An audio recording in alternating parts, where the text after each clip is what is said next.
expand our imagination. Justification for being what you are.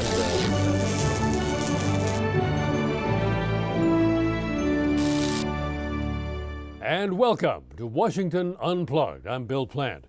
It was, as President Obama said, the least suspenseful announcement of all time. His Chief of Staff Rahm Emanuel's departure announcement this morning in the East Room of the White House. Emanuel got a little choked up at his going away announcement.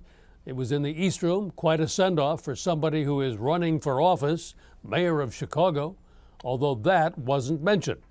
So, what's Rahm's legacy in the Obama White House? What can we expect from his interim replacement, Pete Rouse? And will Rahm become the next mayor of Chicago? Lynn Sweet with Politics Daily and the Chicago Sun-Times. Lynn, thanks for joining us. I know you've got only a few minutes. What did you make of this? It was like an endorsement without the endorsement, wasn't it? This was a massive send-off. It's a lot of goodwill from the White House. It was very emotional, Bill. And the thing to watch for is how Rahm puts together this coalition in Chicago.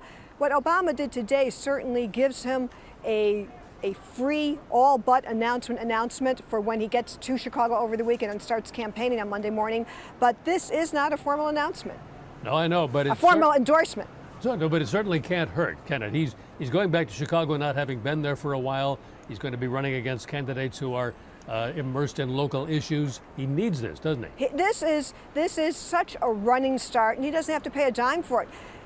Rahm is the only major candidate who no one has seen or heard from until today, since September 7th, when Mayor Daley made a surprise announcement that he wasn't going to seek a 7th term. Lynn, what's your take on his replacement, Pete Rouse? Seems like a polar opposite, yes? Absolutely. I covered Pete from the first days of Obama in his Illinois Senate operation, and they're opposite in personalities, but they both have, I think, a pragmatic devotion to doing the doable. That's what they have in common. So they're both going to be, I mean, it's like, as Rahm said, he was working for the president. His style was in your face. But Pete is working for the president, too. Absolutely. And this is, I think, what was a little misunderstood about Rahm, because he has this outsized personality, is that he put his personal views, of which he has many, aside to carry out Obama's agenda. And that's exactly what I expect Pete Rouse to do. Sure. We know that Emanuel was against, for example, the going ahead with health care. He was he was against it not on any policy grounds, but he wanted to do small incremental steps because he thought that was just what would be easier and less expensive to do. So it's from a politically pragmatic point of view. Absolutely. Well, Lynn, thanks. I know you've got to rush, but thanks a lot for taking time to be with us today. Lynn Sweet. Thank you so much. Let's switch gears now and turn to our senior political producers, Jill Jackson and Rob Hendon, for some laughs with hot ads of the week.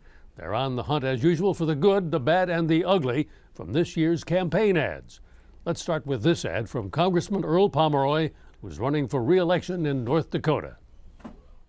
When George Bush proposed a Medicare prescription drug plan, Earl Pomeroy voted yes, putting seniors before party. Rick Berg would roll back prescription drug coverage.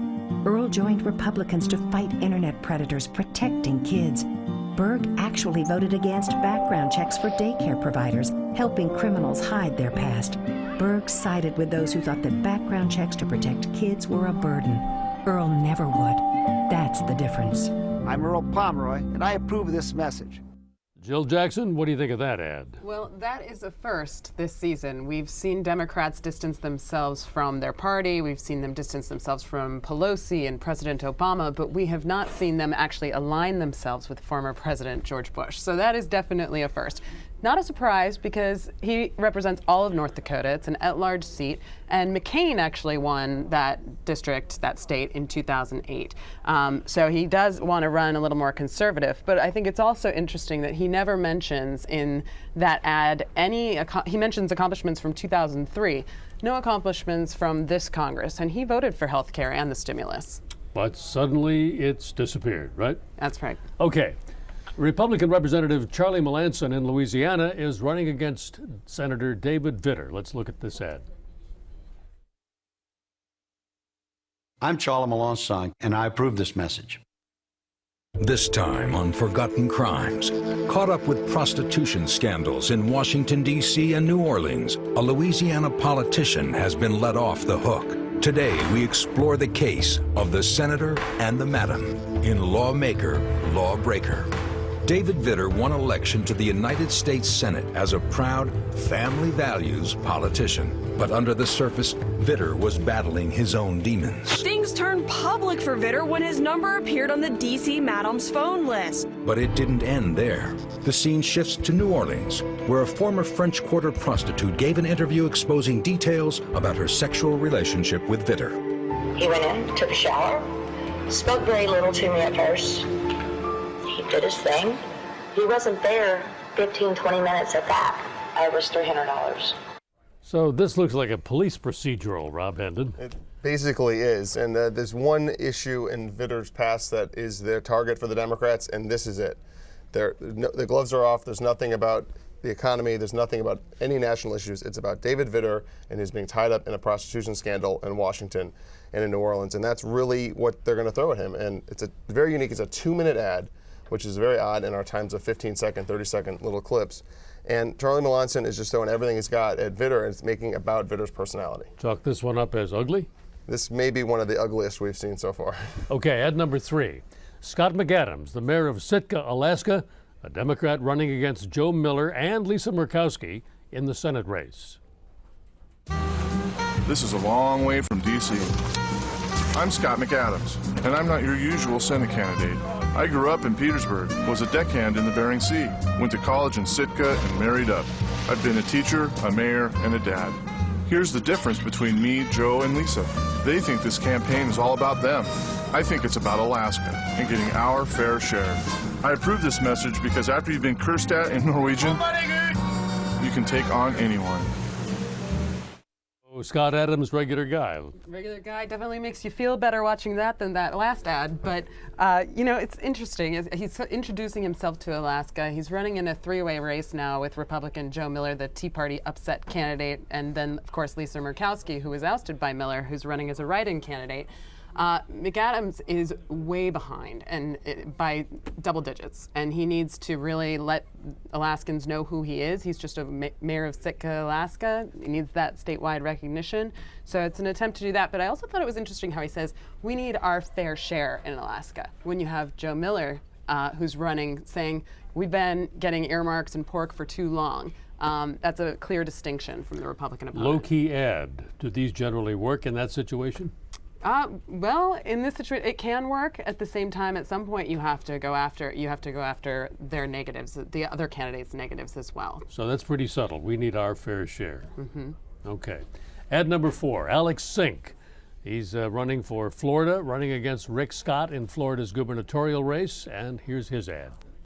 A lot of people are talking about Scott because of his shady past. There are new allegations of fraud. The Medicare fraud, the massive health care fraud scandal. A deposition given by Rick Scott just 6 days before he announced his bid for governor is likely staying secret. Scott was a bit evasive. Took the Fifth Amendment 75 times in his last deposition. I asked him if people would ever really trust him to be the governor of Florida. He sort of evaded the question. Why should Floridians trust you with their budget and with their pocketbooks?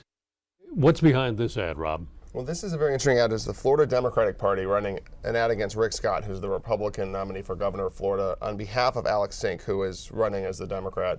What's interesting, there's not a single narration. There's not a announcer voice, the voice of God, if you will. It's literally a assemblage of clips from local and national media. Your former colleague John Roberts makes an appearance. And what it does is talk about the big issue in this race, which is Rick Scott was the head of Columbia HCA, a healthcare company that faced the single largest fine in Medicare history for over $1.8 billion. And so the only thing the Democrats are throwing at Scott in this ad is that. And they're letting the local news clips talking of allegations of you can't trust him, he's fraud, he took the Fifth in the depositions, to make the point that you cannot trust Rick Scott to be the governor of Florida. And at the moment, though, he's leading, right? He is leading at the moment, but this is a big issue. They've been calling him the Madoff of Medicare, and the Democrats are putting a lot of money in this race through ads like this through the state party, which lets Sink stay above the fray a little bit. And they're going to hit him and try to build up his negatives in the next 5 weeks. Well, you know what? It's only going to get better. So, Jill, Rob, thanks very much. You can find these ads and much more from Rob and Jill on CBSNews.com. And finally, today is the premiere of the new film, The Social Network, which raises the question, who really invented the billion-dollar empire known today as Facebook. Way back when, in 2006, our Wyatt Andrews filed this report on Facebook's growing popularity, and he spoke with founder and CEO Mark Zuckerberg, who was then a 21-year-old Harvard dropout. My, how times change. Take a look. For college students, the website called Facebook is a must-visit destination. 7 million college and high school students use this online student directory every day, a phenomenon that Emily Murphy and Nadia Barbar, students at Georgetown, describe as an addiction. I mean, you can entertain yourself for hours. Doing what? Well, looking at people's pictures, looking at their interests and hobbies. There will always be new technology that helps. The creator of Facebook, 21-year-old Mark Zuckerberg, should still be in college, but he invented this by accident. Mark was at Harvard when someone simply asked why there wasn't an online directory. I just threw it together one week in January and launched it for Harvard. This was in your dorm room? Yeah. You launched Facebook in your dorm room? Yeah. This website, which did not exist 2 years ago, is now in use at almost every four-year college in America and more than 22,000 high schools. On Facebook, students don't just post photos, they build whole profiles, online alter egos. They try to mark themselves as quirky or witty or fun in ways that I would know just looking at them face to face. Students looking at Facebook average 18 minutes a day, and that fact has rocketed the company's value into the hundreds of millions of dollars, maybe more. The reason? Advertisers like Gene Kelsey at Panasonic have never had this kind of reach into the college market. I think it's a revolutionary opportunity for marketers to be able to have these type of interaction with this market. So Mark's dorm room idea could soon bring him unimagined wealth, but he manages the empire in a sweatshirt and sandals. Did you at any point imagine all this? Well, not from the beginning. I mean, the goal when we made it wasn't to eventually move out to Palo Alto and start a really sweet company, and it just kind of happened. Zuckerberg has also kind of cashed in on a social revolution where millions of Americans are displaying their lives online. On Facebook, students aren't just here to see, they're here to be seen. Wyatt Andrews, CBS News, Palo Alto, California. And thanks to Wyatt Andrews for that report from 4 years ago. Wow, how things have changed with Facebook. Thank you for watching Washington Unplugged. Join us here every day on CBSNews.com. I'm Bill Plante. Have a great weekend.